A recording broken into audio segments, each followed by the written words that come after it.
दोस्तों, पिछले भाग में हमने सुना कि एक राजा को अपने वचन में बंधे होने के कारण एक जंगल की लड़की से शादी करना पड़ता है। आइए अब आगे की कहानी शुरू करते हैं। कुछ समय के बाद महाराज युद्ध को जीतकर वापस आ जाते हैं।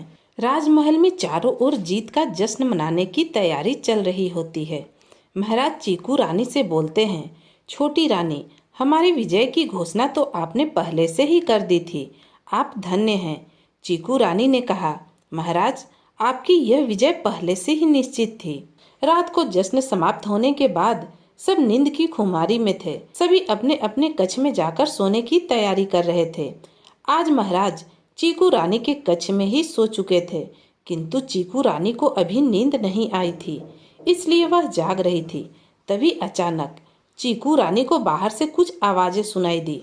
उसे ऐसा लगा जैसे वह किसी के कदमों की आहट की आवाज है। चीकू रानी ने अपने कक्ष की खिड़की से बाहर देखने की बहुत कोशिश की, किंतु जब उसे वहां खिड़की से कुछ दिखाई न दिया तो चीकू रानी धीरे से अपने कक्ष से बाहर निकली और बाहर निकलकर चीकू रानी महल के गलियारे में इधर उधर देखने लगती है, लेकिन उसे वहां भी कोई दिखाई नहीं दिया।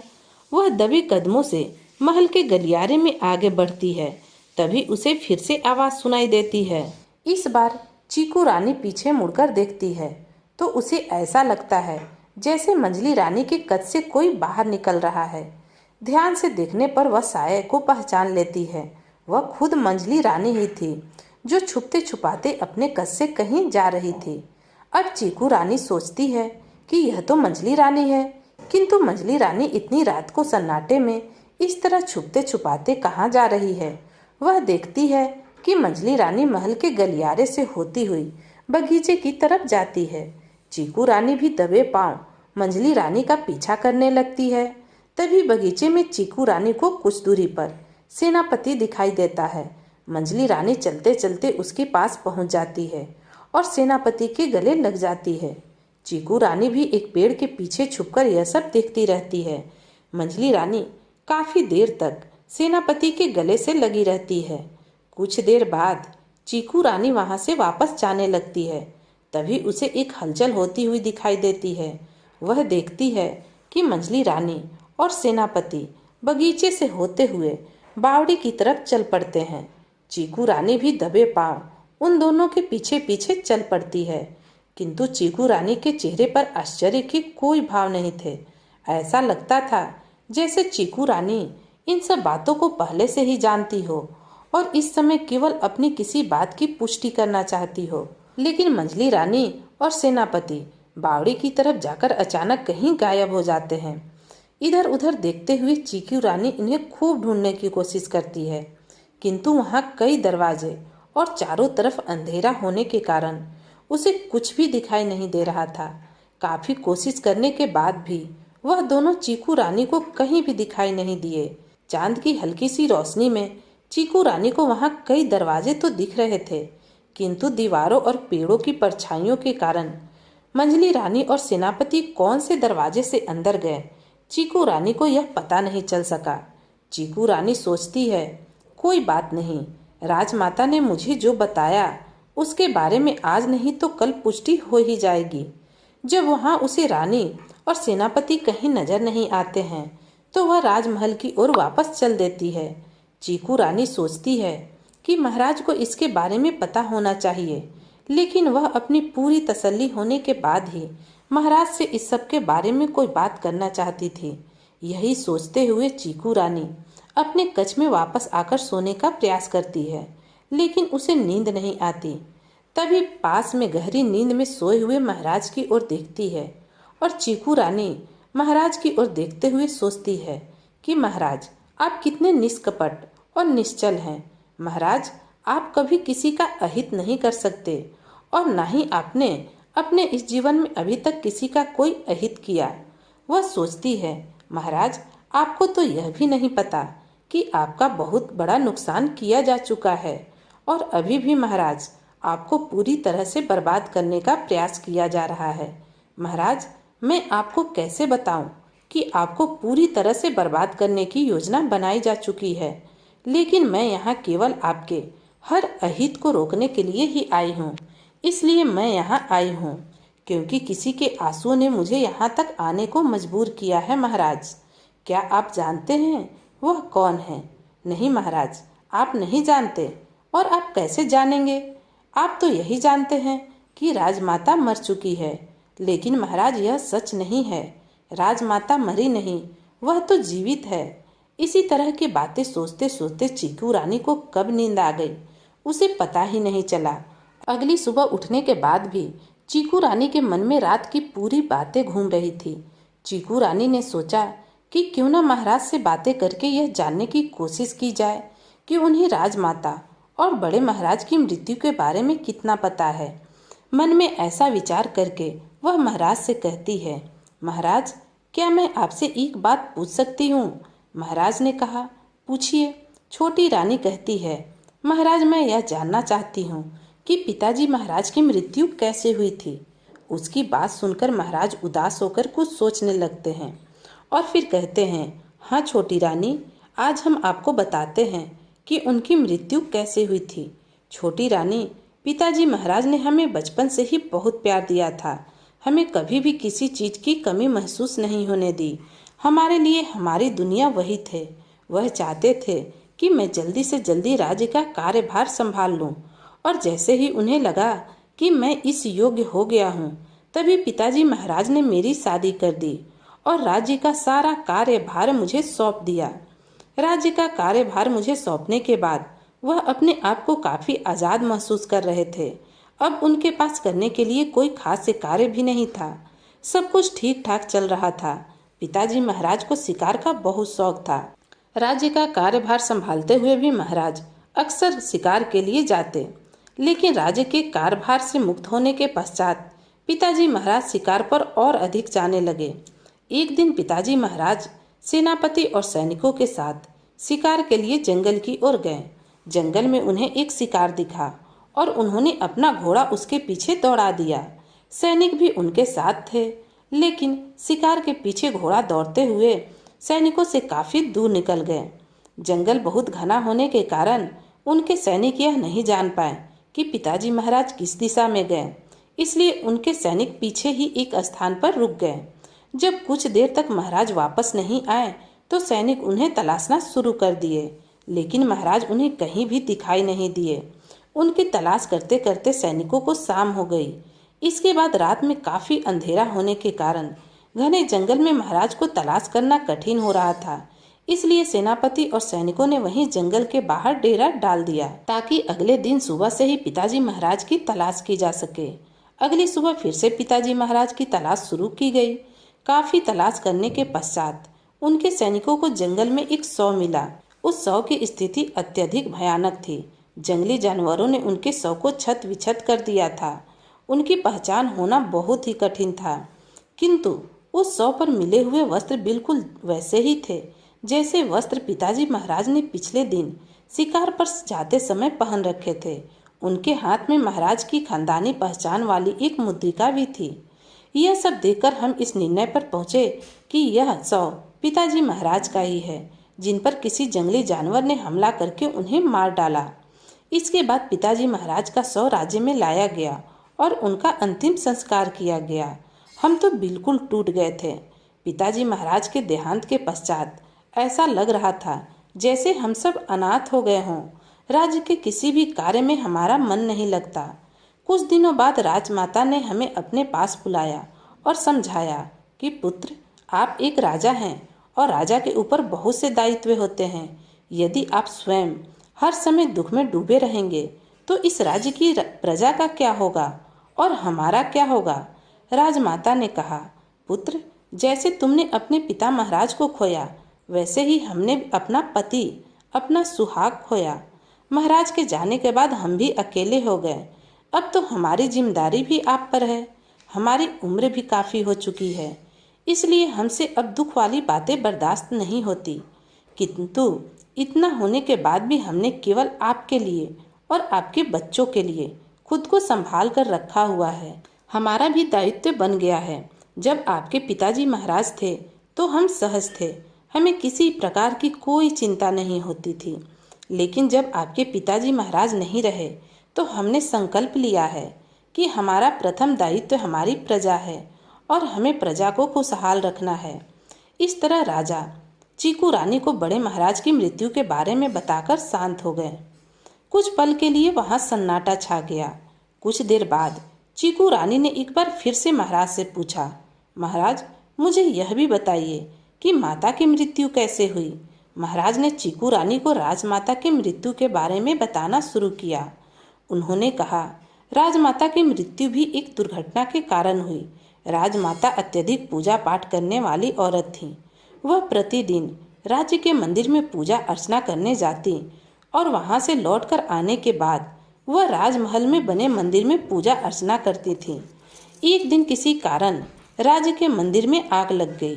आग बहुत भयानक थी। काफी प्रयास के पश्चात अग्नि शांत हुई। तब तक मंदिर के अंदर मंदिर के पुजारी, राजमाता और राजमाता के साथ जाने वाली दासी तीनों जलकर भस्म हो गए।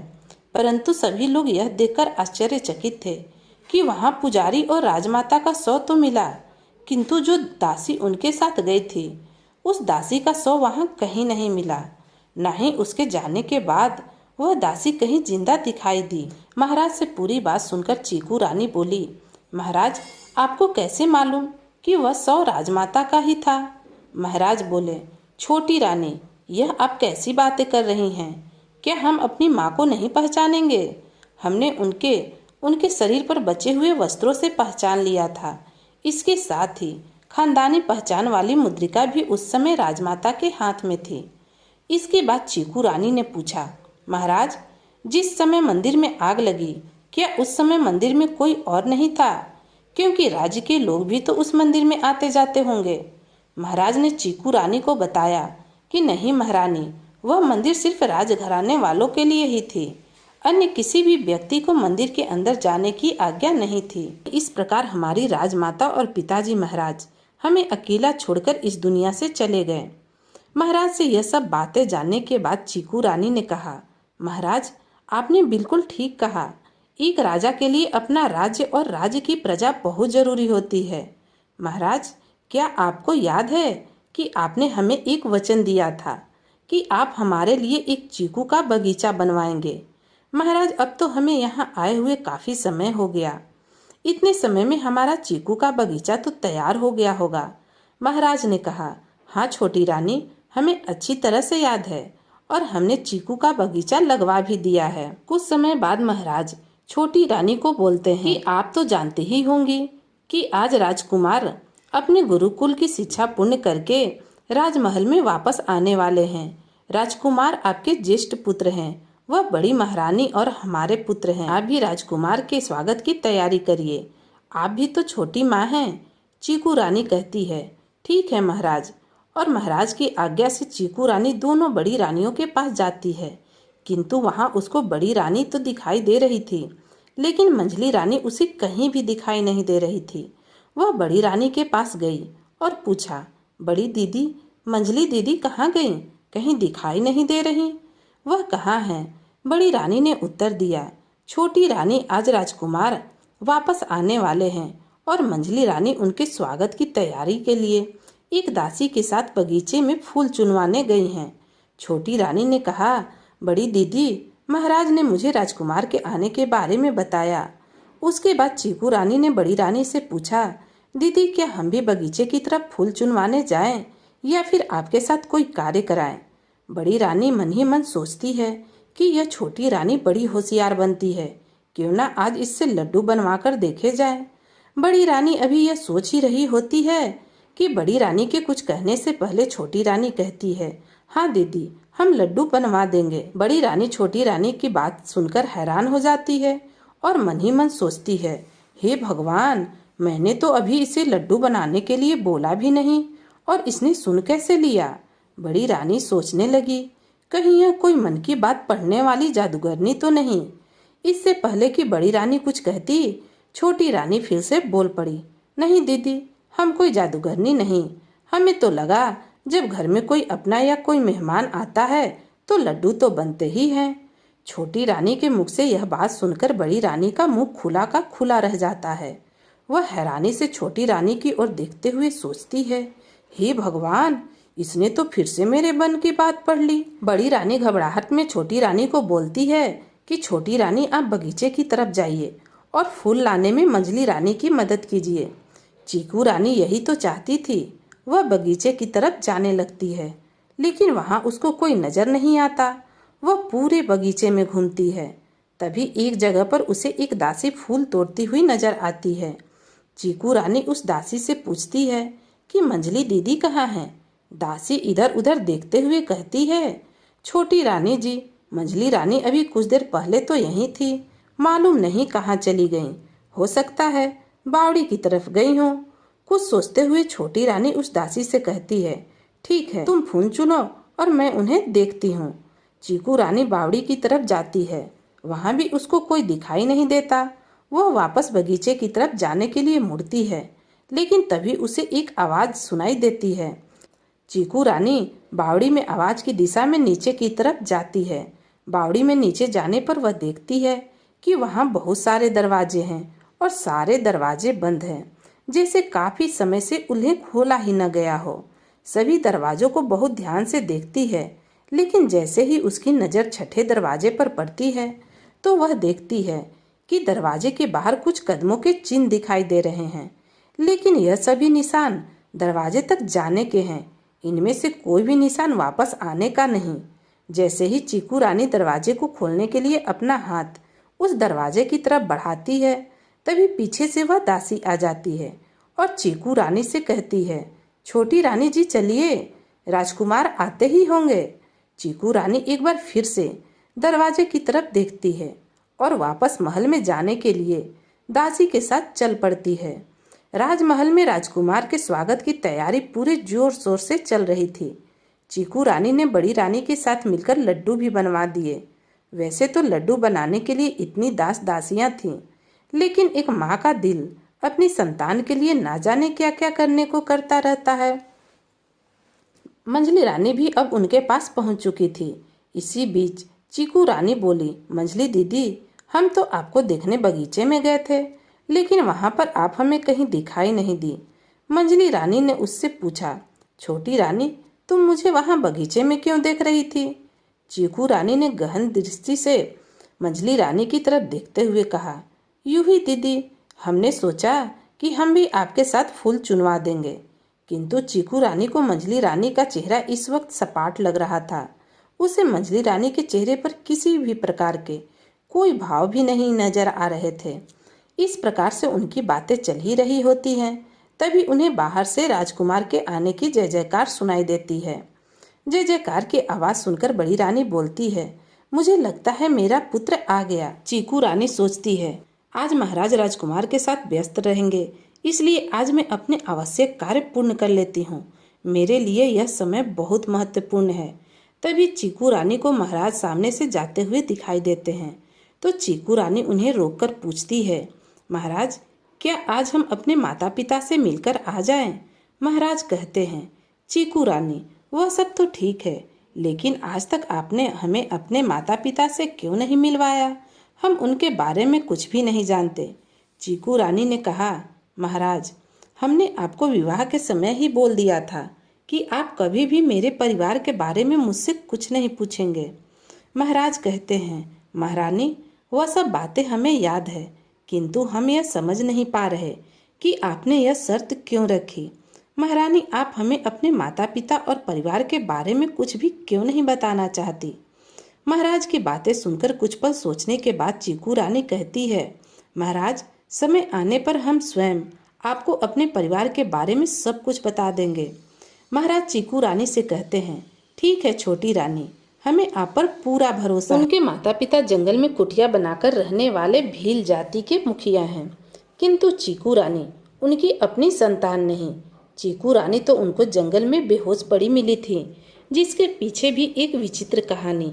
जंगल में रहने वाले भील जाति के मुखिया की अपनी कोई संतान नहीं थी, इसलिए उन्होंने चीकू रानी को अपने घर में बेटी बनाकर अपने पास रख लिया था।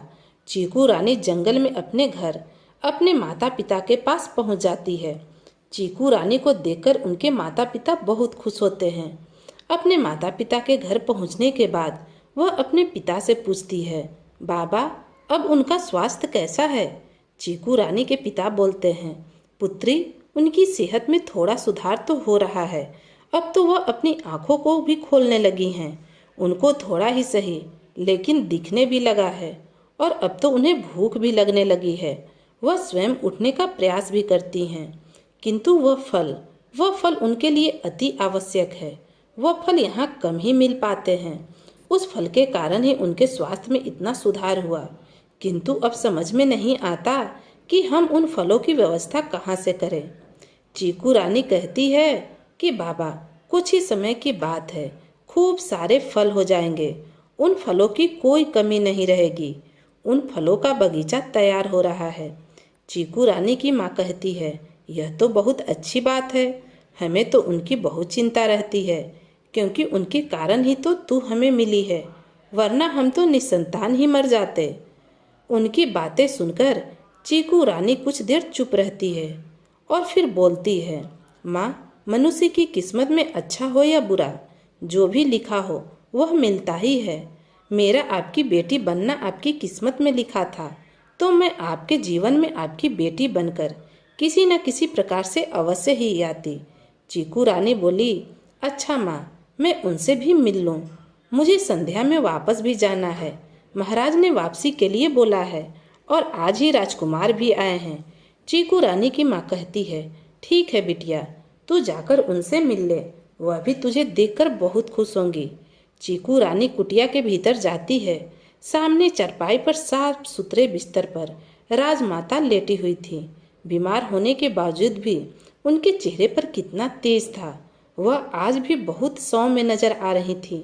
चीकू रानी अंदर जाकर उनको प्रणाम करते हुए कहती है, प्रणाम राजमाता। राजमाता इशारे से चीकू रानी को आशीर्वाद देती है। चीकू रानी चरपाई के पास ही बैठ जाती है। उनकी आंखों के कोरों में हल्का सा पानी आ गया। चीकू रानी को देखते ही राजमाता की आंखें भीग गई।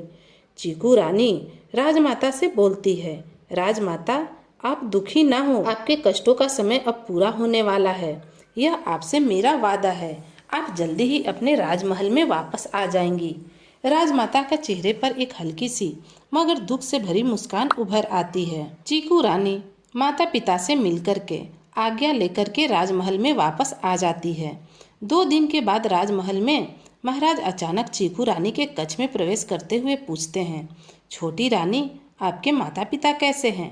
चीकू रानी कहती है, महाराज, वह सब ठीक हैं। महाराज महसूस करते हैं कि ऐसा कहते हुए चीकू रानी के चेहरे पर एक उदासी थी। महाराज कहते हैं, छोटी रानी, यदि आपका वहाँ रहने की इच्छा थी तो आप कुछ दिनों के लिए वहाँ और रह सकती थी। चीकू रानी कहती है, महाराज, मुझे इस बात का संतोष है कि मैं सबसे मिल आई हूँ। महाराज, अभी मेरा यहाँ रहना अति आवश्यक है। महाराज, मैं यह जानना चाहती हूँ कि यह बावड़ी की तरफ इतने दरवाजे क्यों बने हुए हैं? महाराज, क्या बावड़ी के आसपास ऐसा ही होता है? मैंने कभी बावड़ी देखी नहीं, इसलिए मैं आपसे यह सब पूछ रही हूँ। महाराज कहते हैं, नहीं छोटी रानी, जरूरी नहीं कि ऐसा हो। यह तो दरवाजे इस प्रकार से हमारे पूर्वजों ने बनवाए थे, ताकि यदि कोई अन्य राजा हमारे राज्य पर आक्रमण करते हुए राजमहल तक आ जाए तो महल की स्त्रियां बावड़ी के उन दरवाजों से सुरक्षित बाहर निकल सके।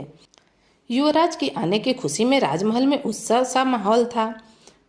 राजा ने अपनी तरफ से रंगारंग कार्यक्रम का आयोजन किया था।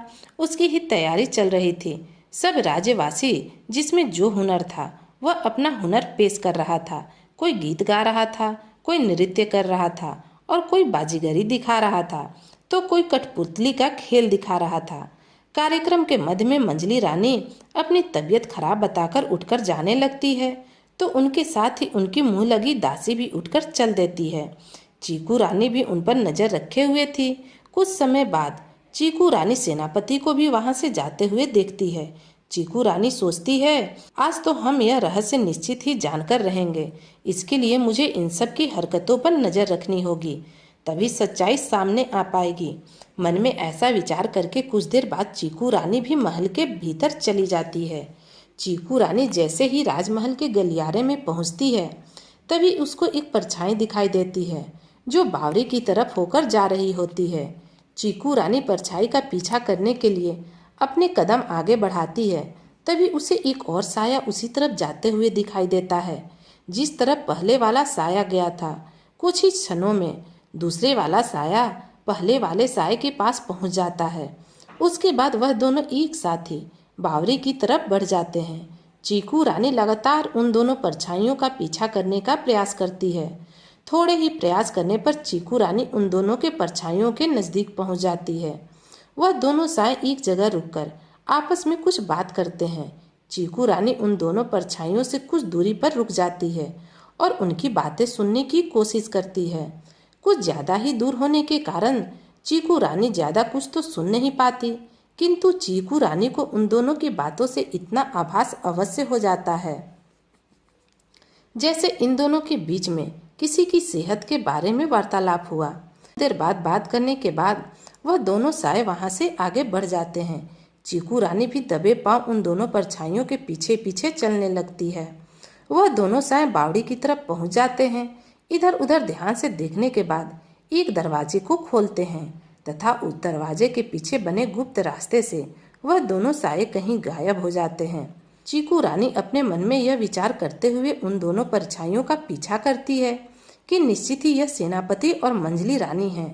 चीकू रानी अपने मन में यह विचार भी करती हैं, आज तो हम सेनापति तथा मंजली रानी का यूं सबसे छुपकर कहीं जाने का रहस्य पता लगा ही लेंगे। आखिर ये दोनों इस प्रकार सबसे छुपकर कहाँ जाते हैं? इन दोनों के इस प्रकार साथ जाने का क्या कारण हो सकता है? अचानक उन दोनों की परछाइयां चीकू रानी की आंखों से ओझल हो जाती है। पहले तो चीकू रानी को यह समझ ही नहीं आता आखिर यह दोनों कहाँ चले गए, लेकिन फिर उसकी दृष्टि दीवार पर बने एक चित्र पर पड़ जाती है। उस चित्र में कुएं जैसी एक आकृति उभरी होती है जो बाकी के बने पूरे चित्र से अधिक उभरी सी लगती है। चीकू रानी सोचती है कि जरूर यही गुप्त दरवाजे खोलने की चाबी होगी। चीकू रानी कुछ समय बाद वहां खड़े रहकर उन दोनों के आने की प्रतीक्षा करती है। वह देखना चाहती है कि आखिर वह दोनों कितने समय में वापस आते हैं। करीब आधे घंटे के बाद चीकू रानी को उन दोनों के आने की आहट सुनाई देती है। चीकू रानी बहुत सावधानी के साथ छुपकर खड़ी हो जाती है। चीकू रानी देखती है कि वह दोनों भी बहुत सावधानी से धीरे धीरे आपस में बातें करते हुए आगे बढ़ते हैं। वे दोनों पूरी कोशिश करते हैं कि उन पर किसी की नजर ना पड़ जाए। वह दोनों तेजी से बावड़ी से निकलकर बगीचे से होते हुए राजमहल के गलियारे में पहुंच जाते हैं। जब चीकू रानी को यह तसल्ली हो जाती है कि वह दोनों वहां से चले गए, तो चीकू रानी गुप्त दरवाजे को खोलने के लिए उस दीवार पर बने चित्र की तरफ बढ़ती है और वह दरवाजा खोलने में कामयाब भी हो जाती है। जैसे ही चीकू रानी उस दरवाजे के भीतर प्रवेश करती है, देखती है कि दीवार पर एक तरफ मसाल लगी हुई है। उसने थोड़ा आगे चलकर उसे नीचे की ओर जाती हुई सीढ़ियां दिखाई देती है जो शायद किसी तहखाने में जा रही थी। चीकू रानी को किसी के कराहने की एक धीमी सी आवाज सुनाई देती है। मसाल की रोशनी में कराहने वाले का चेहरा नजर तो आ रहा था, किंतु साफ साफ दिखाई नहीं दे रहा था। चीकू रानी मसाल के पास रखा कोई द्रव्य डालकर मसाल की रोशनी बढ़ाती है। रोशनी थोड़ा ज्यादा होने पर उस व्यक्ति की तरफ देखती है जो कुछ देर पहले कराह रहा था। वह व्यक्ति ऊंची आवाज में चिल्लाकर बोलता है, तुम फिर से आ गई। इस तरह रखने से तो अच्छा है कि तुम लोग मुझे मार क्यों नहीं देते। चीकू रानी उस व्यक्ति के करीब जाकर बहुत ध्यान से देखती है तो वह चौंक जाती है। उसके मुंह से अपने आप ही निकल जाता है, बड़े महाराज आप यहाँ ऐसी अवस्था में। वह व्यक्ति भी चीकू रानी की तरफ देखकर बोलता है, तुम कौन हो? तुम वह तो नहीं जो रोज आती है? हे भगवान, अब उस दुष्ट औरत ने किस नई आफत को भेज दिया। चीकू रानी उस व्यक्ति से पूछती है, क्या आप बड़े महाराज हैं? वह व्यक्ति फिर से चिल्ला उठता है, कौन सा महाराज? कैसा महाराज? मुझे तो उस सेनापति और उसकी रखैल ने एक कुत्ता बनाकर रख दिया। चीकू रानी समझ जाती है कि बड़े महाराज मंजली रानी के बारे में कह रहे हैं। चीकू रानी कहती है, पिताजी महाराज, मैं आपकी छोटी पुत्र वधू हूँ। बड़े महाराज हैरानी से उसकी तरफ देखते हैं और कहते हैं, तुम हमारी पुत्र वधू हो? चीकू रानी कहती है, पिताजी महाराज, आपके पुत्र ने अभी कुछ समय पहले मुझसे विवाह किया और मैं किसी जरूरी कारण से यहाँ आई हूँ। महाराज उससे पूछते हैं कि आप किस जरूरी कारण की बात कर रही हैं। चीकू रानी बड़े महाराज को कंधे का सहारा देकर उठाते हुए बोलती है, पिताजी महाराज, मैं यहाँ आपको लेने आई हूँ।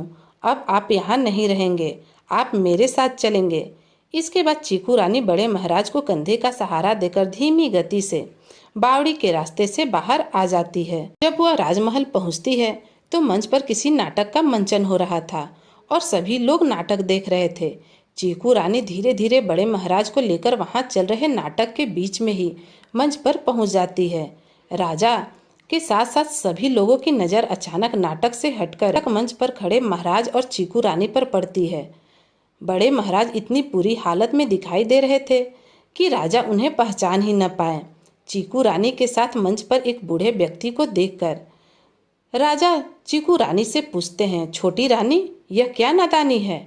नाटक के बीच में आप किसी व्यक्ति को लेकर मंच पर आ गईं। चीकू रानी कहती है, महाराज ध्यान से देखिए, यह कौन है? देखिए आज इनकी यह क्या हालत हो गई। चीकू रानी की बात सुनकर महाराज ध्यान से चीकू रानी के साथ आए व्यक्ति को देखते हैं। मंच पर खड़े बूढ़े व्यक्ति को देखकर एक साथ कई लोग चौंक जाते हैं। सेनापति और मंजली रानी भी वहीं थे। इस प्रकार महाराज को वहां देखकर वो भी चौंक जाते हैं। दोनों को समझ नहीं आता कि यह क्या हो रहा है। बड़े महाराज यहाँ कैसे पहुँचे? बड़ी महारानी बड़े महाराज को देखकर आश्चर्यचकित हो जाती है और राजा के आश्चर्य का तो कोई ठिकाना नहीं रहता। चीकू रानी देखती है कि सेनापति के चेहरे पर हवाइयाँ उड़ रही थी, किंतु चीकू रानी यह भी देखती है कि मंजली रानी के चेहरे पर डर की अपेक्षा सभी लोगों की तरह आश्चर्य के ही भाव थे। चीकू रानी सोचती है, यह कैसा रहस्य है? जिसने जुर्म किया वह भी डरने की बजाय आश्चर्य में है। इसी दौरान मौका देखकर सेनापति वहां से धीरे से खिसकने का प्रयास करता है, लेकिन चीकू रानी की नज़र उस पर पड़ जाती है। चीकू रानी वहीं से बोलती है, सेनापति जी, आप कहाँ जा रहे हैं? आप ही तो महाराज के बारे में पूरी कहानी बताएंगे। चीकू रानी के मुख से यह शब्द सुनकर राजा बहुत ही आश्चर्यचकित होकर चीकू रानी की तरफ देखते हैं। चीकू रानी बोलती है, हाँ महाराज, यह तो आपके सेनापति का ही किया हुआ है। अपनी पोल खुलते हुए देखकर सेनापति फिर से भागने का प्रयास करता है और महाराज के कहने पर कुछ सैनिक सेनापति को वहीं दबोच लेते हैं।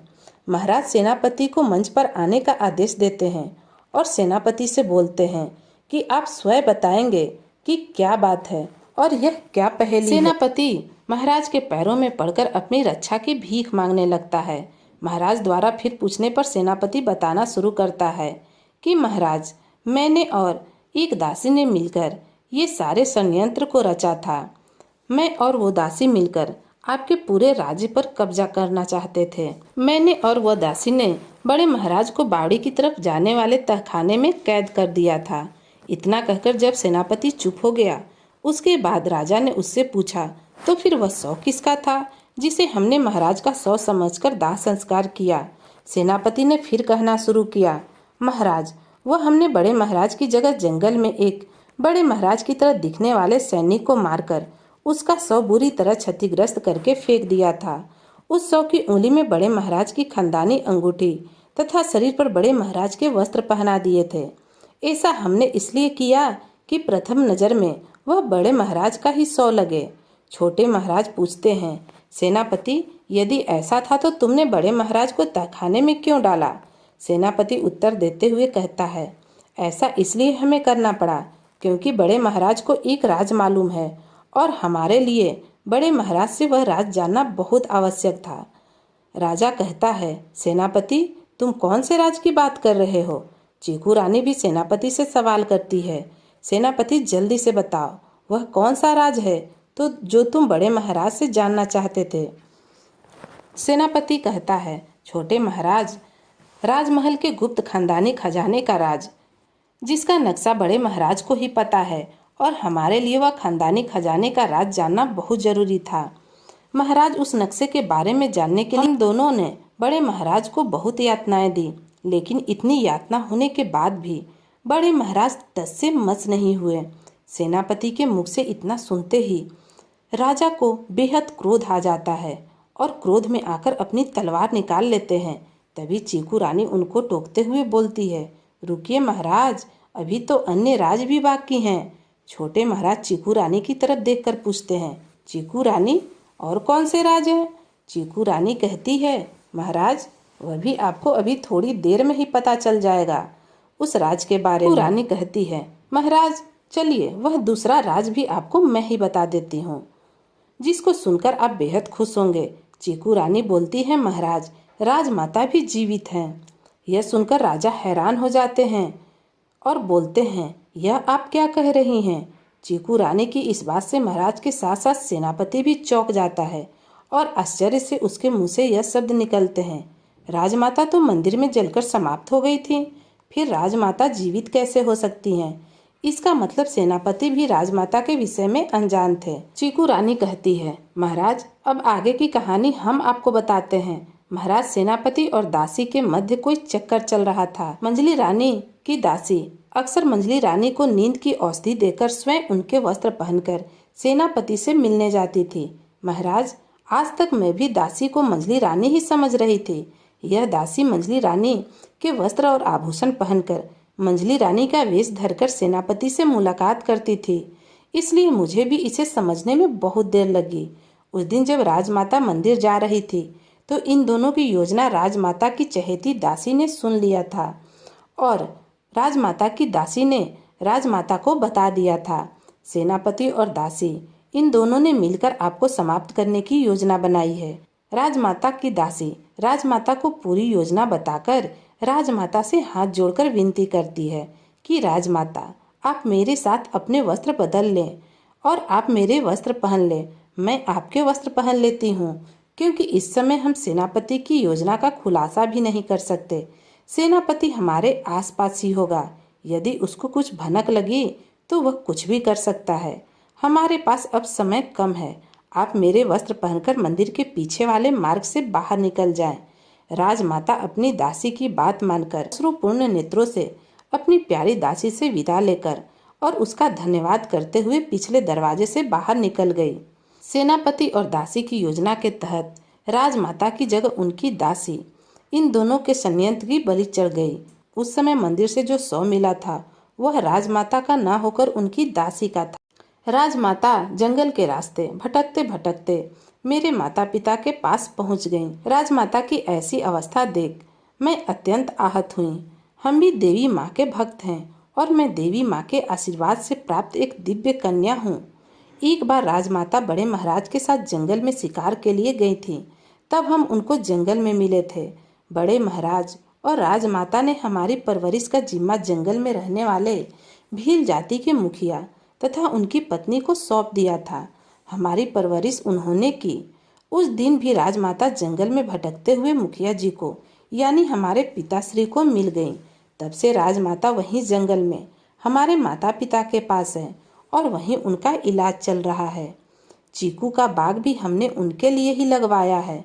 वैद्य जी ने उनको चीकू का नियमित सेवन करने के लिए कहा है। देवी माँ ने स्वयं प्रकट होकर हमें यह कार्य पूरा करने को कहा। राजा चीकू रानी के सामने हाथ जोड़कर खड़े हो जाते हैं और चीकू रानी से बोलते हैं, देवी आप धन्य हैं, आपने हमारे माता पिता को लौटा दिया। उसके पश्चात राजमाता को राजमहल लाया जाता है। सेनापति के साथ उसकी दासी को दोनों को काल कोठरी में डाल दिया जाता है। चीकू रानी को देवी माँ का विशेष आशीर्वाद प्राप्त था कि उनको जो जैसी नज़र से देखेगा उस व्यक्ति को वह वैसी ही दिखाई देगी। चीकू रानी का असली नाम अवंतिका था, किंतु रानी ने राजमहल में आने से पहले देवी माँ की आज्ञा से अपना नाम बदलकर चीकू रख लिया था। तो दोस्तों कहानी यहीं ख़त्म होती है। आपको यह कहानी कैसी लगी कमेंट कर ज़रूर बताइएगा। और अगर आप मेरे चैनल पर नए हैं तो चैनल को सब्सक्राइब भी कीजिएगा, जिससे आप नई नई कहानियाँ सुन सके। तो फिर मिलती हूँ एक नई कहानी के साथ।